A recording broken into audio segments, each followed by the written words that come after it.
Hi, everybody. Dr. Nikita Vizniak here with the amazing Dr. Catherine Chung. and today we are going to be talking with you about the Swank diet. Swank diet, Swank. which of course is coming from our nutrition text, Evidence Informed Nutrition, 3 steps to feeling better. You can do it. We We can can help. help. All right. Eating for optimal health. And if we are looking at the Swank diet, this diet actually was originally designed for, takes a second for it to download here on the digital version.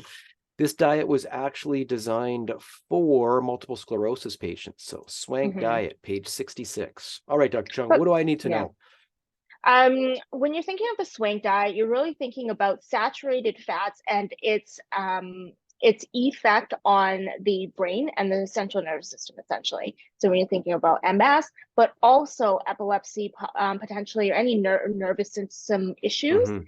the swank diet will have a impeccable positive effect on it.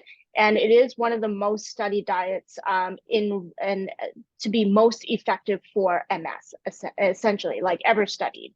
Yeah. Um, and essentially, we're looking at the reduction of saturated fat intakes and and it being a max of 15 grams, so 3 teaspoons only per day, and then having a higher amount of unsaturated fats as a way to reduce the progression of MS or even put it into remission. Yeah. And I think I'm going to stop the screen share here for a second. A lot of people Mm-hmm. don't realize, as a practitioner, how difficult it is, especially in the early stages, to actually come up with a diagnosis of multiple sclerosis.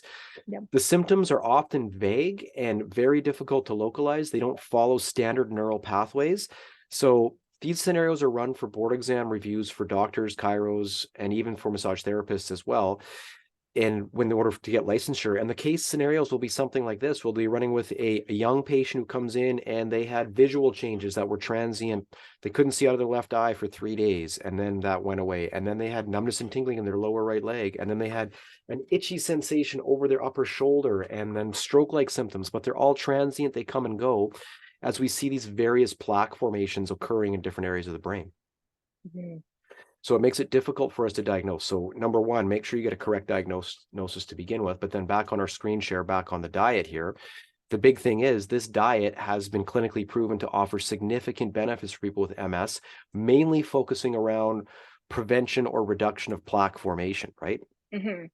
And that's And what, yeah, exactly. And part of plaque formation, you'll see this in Alzheimer's, but as well, because there's plaque formation in that condition, mhm. is reduction in inflammation. And that's why the omega-3 fatty acids, EPA, DHA, with a lower amount of omega-6 fatty acids, which in our standard American or North American diet tends to be quite high in, that will actually help with plaque reduction formation too. So when you're looking at the diet on the left-hand side there on page 66, you'll see listed in most to least amount that you want to eat. And the stuff at the bottom is pro-inflammatory foods and pro-inflammatory things. So dairy, eggs, alcohol, those are like usually the top 3 things that are going to create a Mhm. lot of inflammation. So again, another reason why this works so well when we're looking at the pathophysiology of MS itself.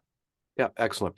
And in fact, here we're just going to look at a couple of things. Pretty standard diet. Like there's nothing here that's overly amazing about it other than the good research it's got behind it. The key Mm-hmm. thing here would be looking at just the layout of a plate that you would have. So here's a sample of non-starchy vegetables and fruit, basically half, quarter of the plate will be whole grains and starchy vegetables, and then a quarter lean organic proteins or natural source proteins if you can get them as well. Again, the more processed, the poorer quality or the lower quality fats are going to have into those. So the higher risk you might have of having an inflammatory responses. And just to Okay. circle it all off, Dr. Chung, what are we trying to avoid? Well, exactly what Dr. Nick was saying, highly processed foods. So that's why you see the bacon there, you see the chips, and then a lot of the animal proteins, so red meat, and then dairy products as well. Again, because they're so pro-inflammatory, right?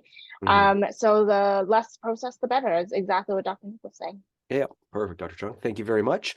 Well, thank you very much for your time, and we'll see you on the next video. See you later. Bye, everybody. Mm-mm-mm.